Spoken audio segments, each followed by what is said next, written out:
Workplace, the Watertown Chamber of Commerce, Jefferson County Economic Development, and through the wonderful support of the Northern New York Community Foundation and Afgrotech, who are the makers of AminoMax.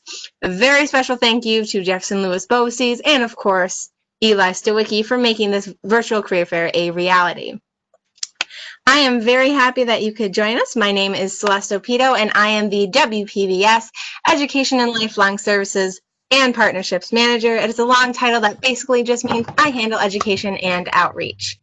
I'm going to be your host and moderator for this session. What that means is I'm here to make sure everything runs as smoothly as possible and to help our panelists out if you have questions or other things that you would like to discuss. So I'm basically helping our panelists and you to make sure you can have a great conversation.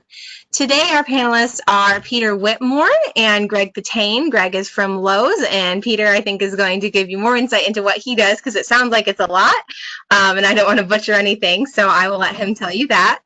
But before we get into it, I wanted to let you know how the session is going to work. So we've all been working with WebEx and Zoom and other types of virtual interactive meetings. So just wanted to make sure you know how to interact with this one. So each panelist will be sharing different experiences and career options and possibilities in business management and administration, as well as some interesting facts about their own industry and their own experiences that they think that you should know and what you should know if you want to get into this industry. Please make sure you're paying attention just in case you have a question. And on the topic of questions, if you do have one, you are free to ask it at any point during the session. But once the panelist has finished, we will have a short Q&A session in which I will pose your questions to the panelists before we move on to the next one. You can ask questions about the presentation or to the panelists using the Q&A panel that you find over on the right side of your screen. All you need to do is open that up, type in your question, and then send it. You can do this during, so if you have a question during the presentation, you can ask it, or after the presentation, we'll have a very short time where you can type in your questions if you have them. Please know that if you do type in a question during the presentation that a panelist is giving, we will not be able to get around to it most likely until the end of that panelist presentation because we don't want to interrupt them when they are giving their talk in their presentation to us. There is also an option if you have a question that you think would better be asked verbally. You have the option of raising your hand. Please use your discretion if you think it needs to be asked verbally. If it's a very detailed question, you should probably raise your hand for it. If it's just kind of a more generalized question, you can wait and use the Q&A. To raise your hand, look on the bottom of your screen, so right down here, there's going to be a button with 3 little dots in it. If you click on that dot, you're going to see an option of raise your hand. If you click on that, that will let me as the moderator know that you have a question and you want to share your question, and I will unmute your mic. Please be respectful to everybody, our panelists, our moderators, and other attendees. And we will get started very soon. After you've met all our panelists and the session ends, please make sure to check out mygpsforsuccess.com to learn more about the 16 different career clusters. That's enough for me. I've spoken quite enough. If you do have a question for me about how to use things, you can either use the chat or the Q&A, and I will be happy to help you. But the first person I wanted to go over to is Peter Whitmore, and he's going to introduce himself and give you a little information about what he does and what he knows. So take it away, Peter. Great. Thanks, Celeste, very much. And good afternoon, everybody. I'm happy to be here, and thank you for including me. My background in business administration is in food service generically. If any of you are aware of direct subs, and if you're not, you should be. I didn't bring coupons today, but anyways, I've been involved with that company for almost 30 years as a franchisee, multi-unit franchisee, and I also ran the entire company for many, many years. And that's kind of where the management piece came in, because a franchisor like McDonald's, you have a parent company, and then you have all these little children. So my franchisees were like children, making sure that they did the right things. And so coming to manage, it's just like being a mom or dad in many, many ways. So that's a lot of my background there. I have some other companies that I'm involved with too. And I teach at JCC as an adjunct to teach some business courses there. So that's kind of the short version of who I am. And Celeste, jump in if I go over here. I'm not timing this, how long you want me to go on. But I think all of you, especially the younger folks, I assume some of you have jobs and maybe some of you never have. And when it comes back to management, there's a thing called corporate culture. And that really means what kind of place do we want to work at? What do we want it to be like? If you look at maybe like whitewater rafting or skateboarding, you know, that's a whole different culture. If you walk in there and the skateboard guy's wearing a suit, you're in the wrong place. If you went to see your doctor and he's wearing overalls and a t-shirt, you're in the wrong place, right? There's an expectation of how we looked and how we act. And management really is just a couple of main things. And I think Greg will certainly, hopefully agree with me on it. It's a matter of, you know, making it clear to people what you expect from them. And in food service, this is tough. And a lot of management, one of the biggest things I think it can take is making sure people know you're serious about what you're saying. So I'll give you a real quick one. Say somebody comes in and they don't have a hat or they don't have a name tag. And if I say, well, okay, it's okay, next time we'll worry about it, then they think, well, it's not that big a deal. And then the next time they come and once they wear it, management's just like parenting. It's about being consistent and, you know, letting people, you know, about serious about what you're doing. Another quick thing on management, and if that's what we're throwing out right now is, you know, you never really know what people are going through. And one thing I learned is, you know, even though they're young kids, they have relationships and I deal with that kind of thing, you know, even though it doesn't seem like a big deal to you, it's a really big deal to them. And so you have a real opportunity to listen to people. And I'll tell you a real quick story that I think gives the best example. When I ran the chamber in Watertown for a long time, I had an older woman who was my personal assistant. And I never had one of those before. It's awesome, by the way. If you ever get one, keep it because it was great. And, you know, she worked for me. And every year we did a review. And I think Greg can follow up with this. You have to at least a couple times a year talk to your people and say, you know, how's it going? And you have an obligation to let them know what you expect from them. And then, you know, to some degree, do some reflection. What kind of boss am I? But anyways, I was reviewing her and, you know, it's normally when you give somebody more money or more time or something. And I said, Donna, what would make you happy? Well, you know, she had some real challenges. Her husband was going through some health issues and they had to go a lot of doctor's appointments and things like that. And she just said, well, you know, I'm always worried about losing time or vacation because I have all these appointments. And she goes, I don't care about the money. And I'm like, what? Who doesn't care about money? But in her life at that time, that was the most important thing. So I did two things real quick. I said, number one, you have an additional week's vacation. Number two, if you ever have to go for an hour or two, you let me know. It's not going to count against you. And she literally started crying. And I'm like, what? But to her, that was the single most stressful thing in her life. It wasn't about money. And I was prepared to give her more. I did. But time meant everything. So, and she's the kind of person, like, no offense, if I killed somebody, she would just say, whose car are we going to take? Yours or mine to bury the body? You know, that's dedication. So the point is, it's important to listen when you're managing people and try to understand what makes them tick. And you never know really what they're going through. So, you know, I'm not going to go too deep into this because we'll have some questions, but management is really being treated the way you'd want to be treated, making it very clear to people what you expect from them and being consistent.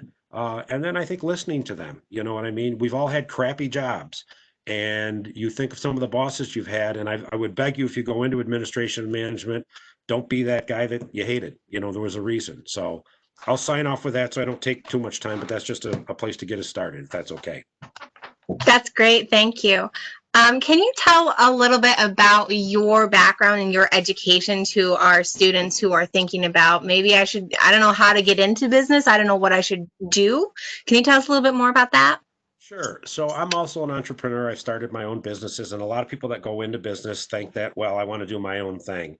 And I will tell you statistically, most people can't do it. Not because it's not hard. It's simply, it takes a real gut check in terms of risk. What are you preparing to risk? And I tell everybody my background is I put myself, and I grew up very, very poor. We had a lot of kids in my family. You know, we were so poor we couldn't pay attention. You know, I mean, really poor. And I think that had a lot to do with it. And so I just went, put myself through college, and I have a history degree. But I'll tell you, even that degree helped me research things. So you hear this, thing every time about your toolkit and use all the things you have. They're not wrong. And pick your strengths, the things that you do well and the things that you like to do. And even though I was in food service, doesn't sound very glamorous, right? You want fries with that? I literally have traveled all over the country just with Drex Subs, the regional company that started in Watertown. I've traveled all over the country. I've been to Europe 3 or 4 times just doing business with that company, for that company. So my background was history, education, but my dad was a contractor. So guess what? I learned a little bit there. And all of those things combined really helped me in this particular, food service. But I could have applied it to a lot of things. And so it is about, do you have a skill? Do you have a hobby? And listen, if you're shy, you shouldn't be out front. I've told people, just don't do something you're not comfortable doing because it's not going to work for you. You can see how shy I am. So, but it's not for everybody, and it's a matter of taking your people and putting them in the best places. So I guess working on my own, the history background helped me research, and I've always used that going forward. I listen. I'm not very bright, and I mean I'm not bright. And anybody, you hang around long enough, you'll figure it out. But I do work hard, and I'm pretty organized because I think that's what I do to compensate for not being as smart as I wish I was. But it kind of works. And no matter what you're doing, your life's a business. You got to manage your life. It's tracking money, it's tracking relationships. You're all business managers of your own life, but those things carry over into the work field too. Great. We did have a question too. What is your favorite part of what you do? What's your favorite part of the job?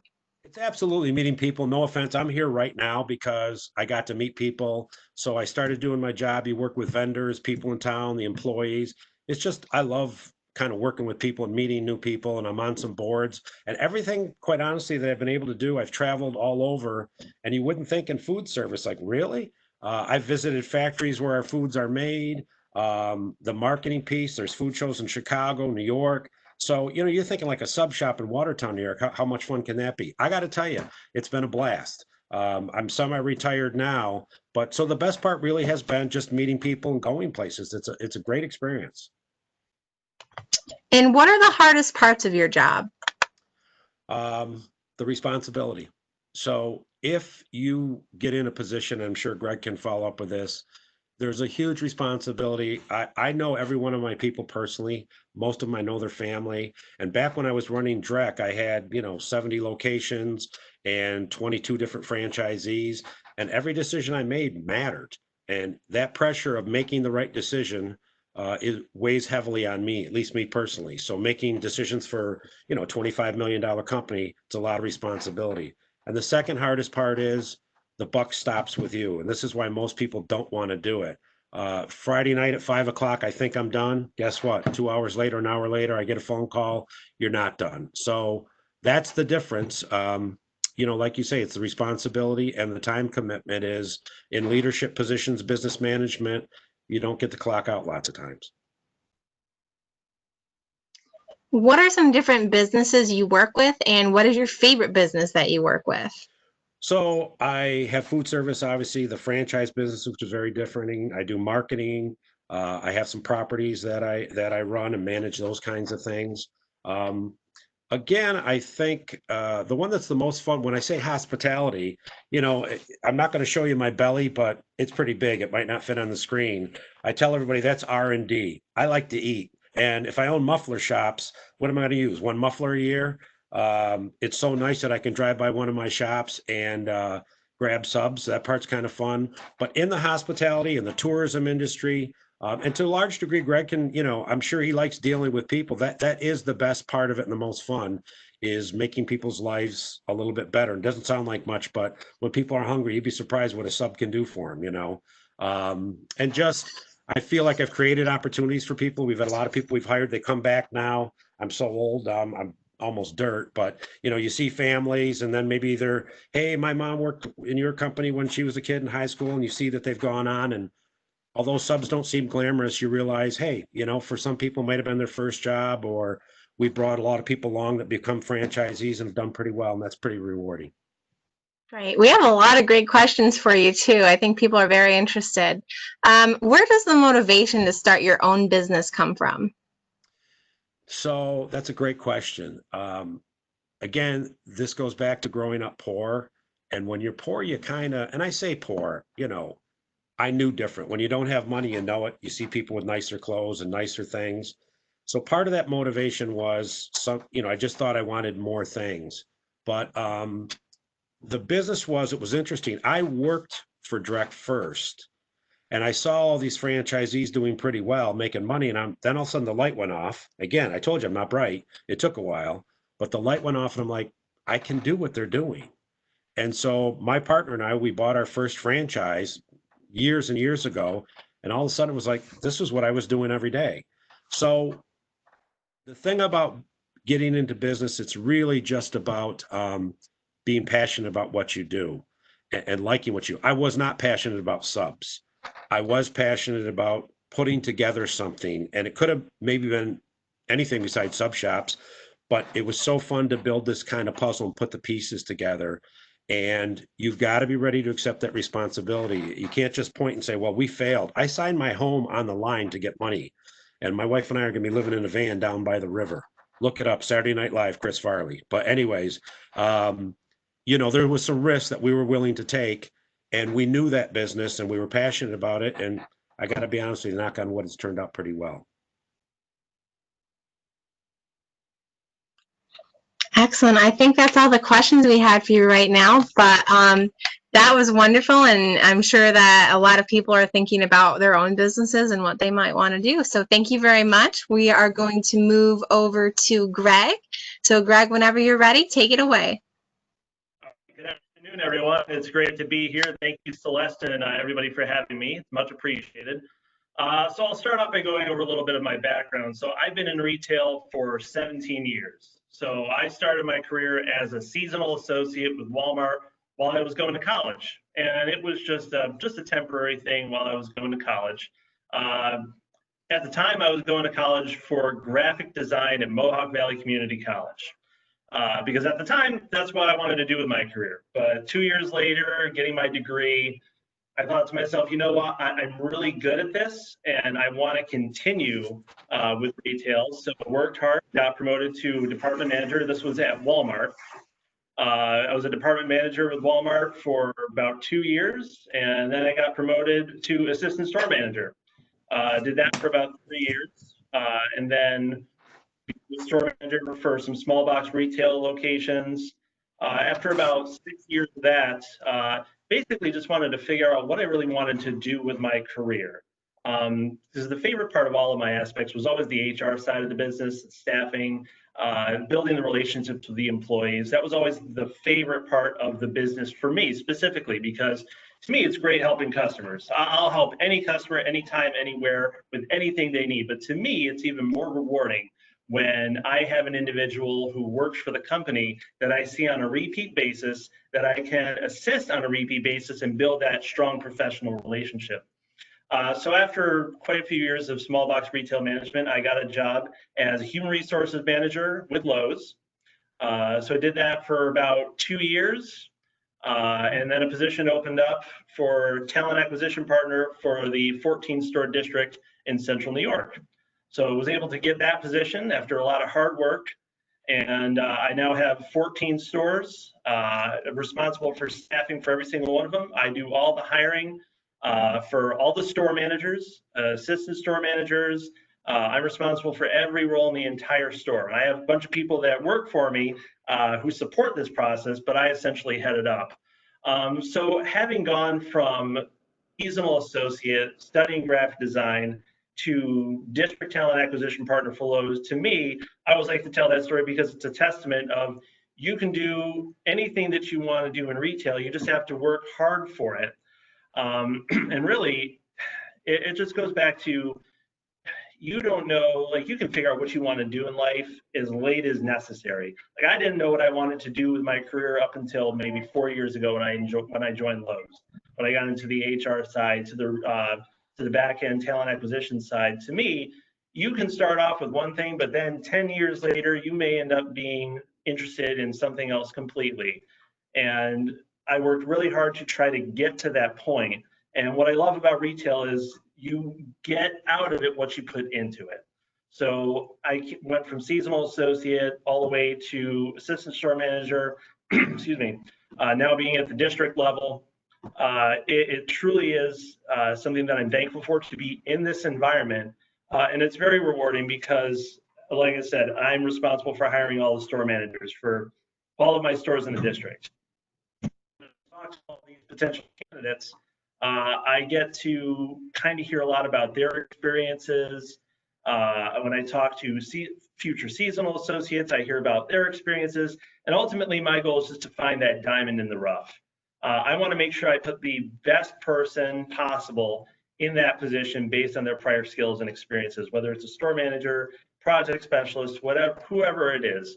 My goal is just to make sure we get the right person for the job, because I don't just want to hire people that are going to be in it just for the job. I want to hire people that are going to look to get promoted, people who are going to look to stay with the company for a substantial amount of time, people who are going to want to grow and develop with the company. Ultimately, that is my goal every time I look to hire individuals for the store.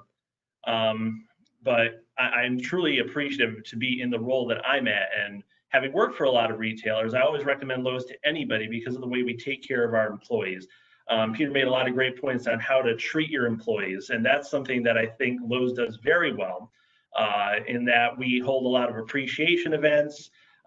We're doing a lot to take care of our associates during this difficult time with COVID-19. We are still open. All of our stores are doing very, very well business-wise. You know, we're providing services to customers who are looking to do home improvement projects when there isn't really much to do right now.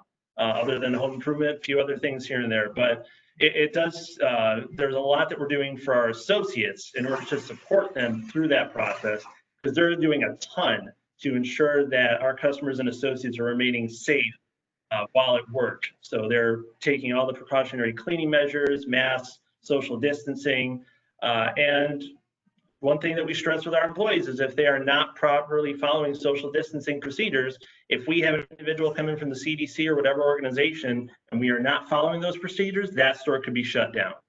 So that is something I absolutely do not want to see, is to have a store shut down. But just with regards to employee appreciation, we've increased the hourly wage for the past few months for hourly associates by a few dollars. Offering extra vacation time to our salaried managers who are on the front lines consistently. But to Peter's point, just with that follow-up as well, especially now, we are still consistently following up with our associates. We have sales floor, not necessarily evaluations, but touch bases that we do as consistently as possible, where we just check in with the associates, see how they're doing, what their opportunities are, what we can do to support them. And that's especially important with everything going on in the world right now. So getting into business administration, as Peter said, you have to take care of your employees. If you go above and beyond to take care of your employees, they will do anything you need going forward to the end of the world for you. I mean, I've had some fantastic teams throughout my career, and what I've been successful at as a store leader in the past is just doing everything I had to do to make sure that they were happy in role. So whether it's just a high five or just checking in on them or a surprise pizza party or whatever, it doesn't always have to be monetary, what you do to appreciate your employees. A lot of times people just want to hear a good job, or, hey, you did this great. Here's what you could do even better next time. Constructive criticism, actually keep it constructive. Don't just say you need to do better. And think that's constructive. It's constructive when you say, I noticed that that you did well in this. Here's what you can do to make it even better next time. And then follow up. Because if you don't follow up, then you can end up having some issues with that employee's development. You can't just say, hey, I need you to go do this, and then expect it's going to be done right. You got to follow up consistently to make sure that the task or whatever is assigned is being done correctly, because you can't follow up at the end of the day and ask, okay, how'd you make out on that? And then it's not even close to being done because they got pulled away by something. But just consistent follow-up and appreciation, retail, and really any position where you're in a supervisory level or even peer-to-peer level. If you have tasks that are peer-to-peer oriented, follow-up and appreciation will go a long way for you. And I know it kind of went a bit long-winded here. I want to make sure there's time for questions and any other talking points to review. Definitely, and we do have a few questions. So Kendall sent this question out to, I think, both of you. How did you find what you were passionate about? So we'll start with Greg, and then I think Peter can answer that too. So I found out what I was passionate about, I would say it was early on when I was an hourly associate at Walmart. I enjoyed the energy of retail. I enjoyed the tasking of it. And I wanted to pursue that. When I got to the higher levels of it and I saw the back end of it more, and I worked more with the employees on the HR side and the talent acquisition side, to me, it was the most rewarding when I was able to find a fantastic individual for a job and bring them on board, develop them, and then they end up getting promoted. To me, the best reward you can get as a supervisor is to get somebody promoted.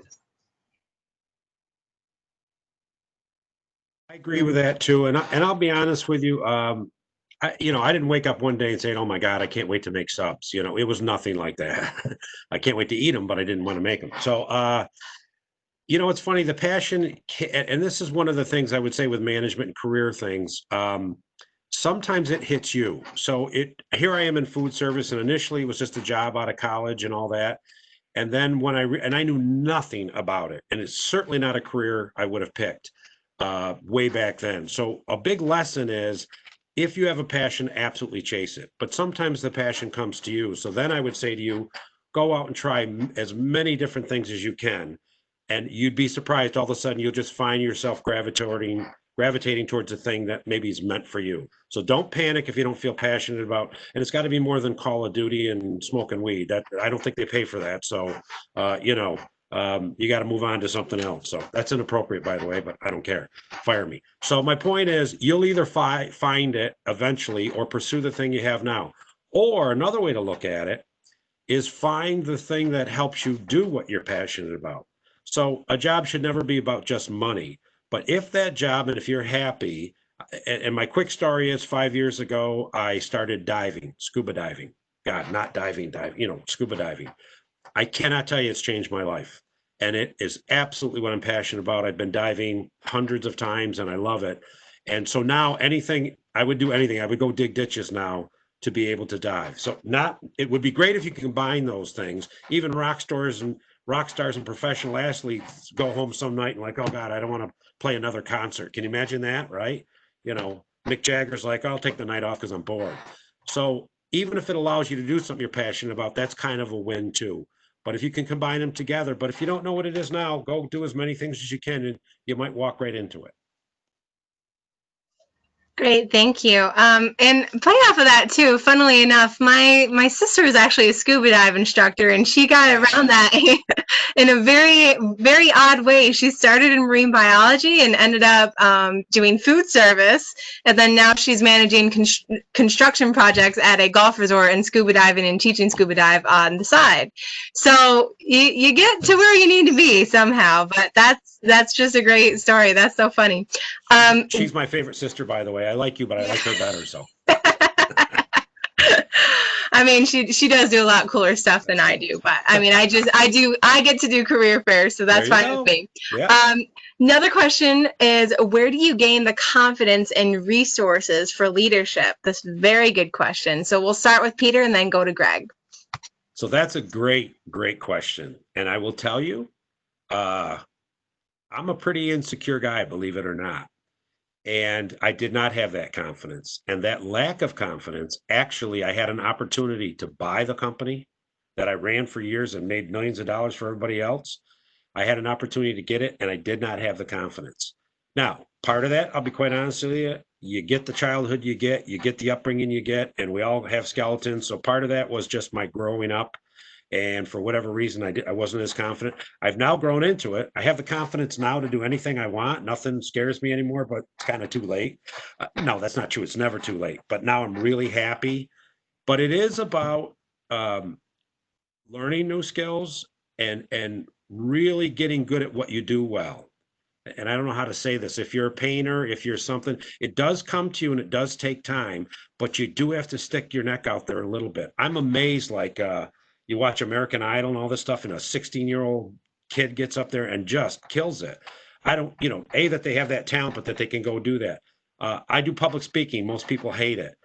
You start out with little crowds, you start out with knowing your subject matter. There's ways to it, but it does take practice, and it absolutely takes pushing yourself just a little bit more. And I'll tell you, it's weird. The thing that bothered you the first time, you'll laugh about it. You'd really be surprised. Things that got to go horribly wrong for you to say, "Oh my God, see, I shouldn't have done that." You'd be surprised. You're going to be better off, but it takes practice. Know what you're doing, and then make yourself just a little uncomfortable, and soon you'll be able to make yourself a lot uncomfortable. And the most important thing, got to have a sense of humor. What's the worst that's going to happen, right? Life's too short. You've got to have a sense of humor about everything. So. Great, thank you. And then over to Greg. What do you think? Oh, I absolutely agree on the sense of humor. Every day is a party. If you're not going to have fun in the workplace, then my light went off.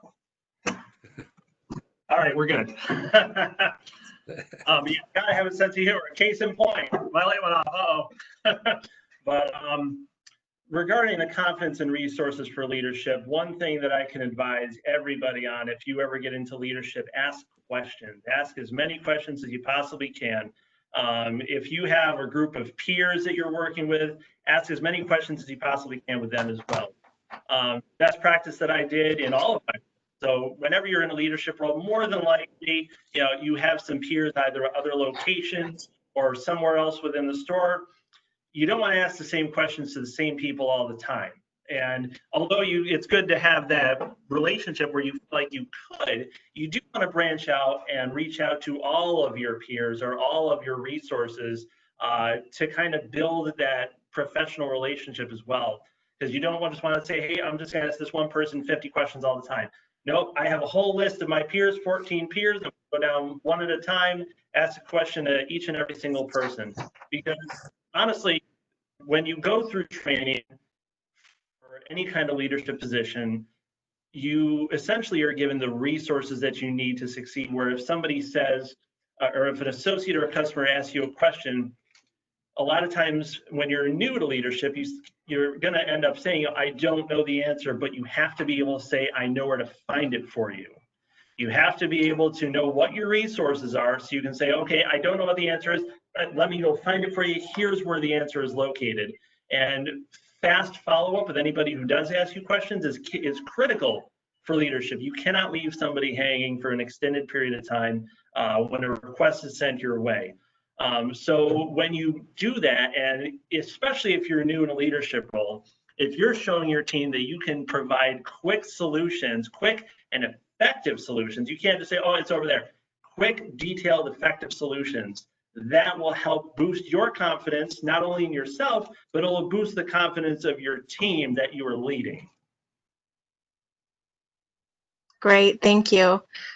We do have one more question, and it kind of relates to what we've been talking about. So how do you find something that you're passionate about that is also something that people need?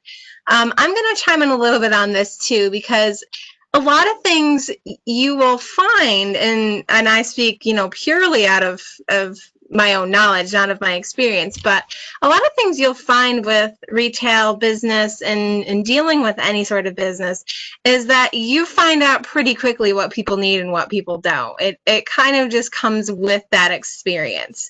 And I'll have Greg chime in and then Peter chime in on that too, if you have anything to add to that. Sure. Would you be, I'm not seeing the question, Liz, would you be able to repeat the question, please? It's how do you find something that you're passionate about that is also something that people need? When you find, I guess I would say, when you get something that's brought to your attention, and then you say, for instance, I always say that the best ideas come from your people. As a leader, the best ideas come from your people. If you have an idea for maybe a new policy or procedure change, or maybe a best practice going forward for your organization, that could in turn be something that you could be like, oh, wait, this is a fantastic idea. Let's continue to roll that out. And then you do the appreciation point of that by communicating to your peers, hey, my teammate or one of my associates came up with this idea that we're going to roll with. Maybe you talk about it on a conference call. And then when you talk about the passion of one of your employees' ideas, it is a form of recognition for them. And then your peers or whoever you're speaking to sees that passion and sees the value in that idea. And you communicate that back to the original person who thought of the idea. Number one, it's going to be great for that individual who thought of the idea, who brought that item to your attention. Number two, that idea is going to go out to who knows however many people possible. So ultimately, if you're passionate about something that's brought to you by your team, and you can forward that out, that's going to be huge, not only for you, but for your team as well. Excellent. Thank you. Peter, you got anything else to add to that? Yeah, and Greg kind of went the employee side of it, and he's 100% correct on that. And it's interesting, we've all had experiences where if you go into a restaurant, you go into any store and you find somebody and they help you, that's kind of the expectation. When people go above and beyond, and I'm constantly finding this happen, but not as much as I wish it did, an employee will take me right to my thing, or they'll do the extra. Actually, Lowe's had a wonderful young lady. I couldn't find something. She really went the extra mile to find it for me. It wasn't on the shelf, and she could have just said, well, I'm sorry, we're out. She went and found it and knew that they had it. And it just meant to me, because I'm in service in the business too, and it would have been easier. So I can stay focused on your question. It's amazing. Sometimes I'm sad at how often we disappoint our customers, and customer service has not been great in general. And I don't mean, I'm not picking on anybody, my own stores, whatever. Customers also have become, and I'm talking to the students here now, our expectations have gotten way out of control of what we expect. We're in a society where we want it perfect, we want it now, and that's just not realistic and sustainable. So I'm going to ask you all, when you're there next time and you don't get something fast enough or it's wrong up, take a step back. You're not that perfect either. There used to be the customer's always right. I don't believe in that. And that's probably, shouldn't be saying that, because I think they're so unrealistic now sometimes. They're not, I can tell you the countless times, we'll replace it, we'll fix it, we'll give you the money, here's the keys to the store. I don't know what else I can do. I don't think I'm going to be able to make you happy. And it's still not enough. So when you talk about being passionate and delivering, sometimes just delivering the expectation is good enough. And then you certainly always have the ability to go above and beyond that. So back to your passion. And sometimes you can be motivated by commission, a tip, a waitress, whatever. You can do good service or you can do great service. And people absolutely appreciate that, acknowledge it, and many times it gets rewarded. So it's really do that thing that you're going to do better than the next person. And then you're really going to see things will start to take off, just go that extra little bit. Great. Thank you so much. I think we've had a fabulous discussion on this, and thank you to the attendees who have been very, very in tune with what the panelists have been saying. Thank you. Yeah, absolutely. Yeah. So I think I don't have any more questions right now. If you do have one, I am going to kind of give a little outro, so make sure you write it really quick so I can see it. But I wanted to give a big thank you to, again, BOCES and Eli, and a big thank you to Greg and Peter for joining us for this. I learned a lot from this, and I hope you did too. If you have anything else you want to learn about business management and administration, if you want to see more about it, please visit mygpsforsuccess.com. You'll see videos, interviews, resources, different types of education and training you can get for this, different people and local people in the area who are able to who do these types of things on a daily basis and who do have that business and management experience. So please make sure to check that out. And again, a big thank you to everybody involved. I hope you can join us for our next one. I believe our next session is going to be education. So we do have people from different education careers coming in, including kindergarten teachers. I will also be there. I am in education, so if you have any questions for me, I'd be happy to answer them. But thank you to Greg and Peter once more, and I'm going to end this session here. I hope everybody has a wonderful day. Thank you very much. Take care, everyone. Thank you. Bye-bye.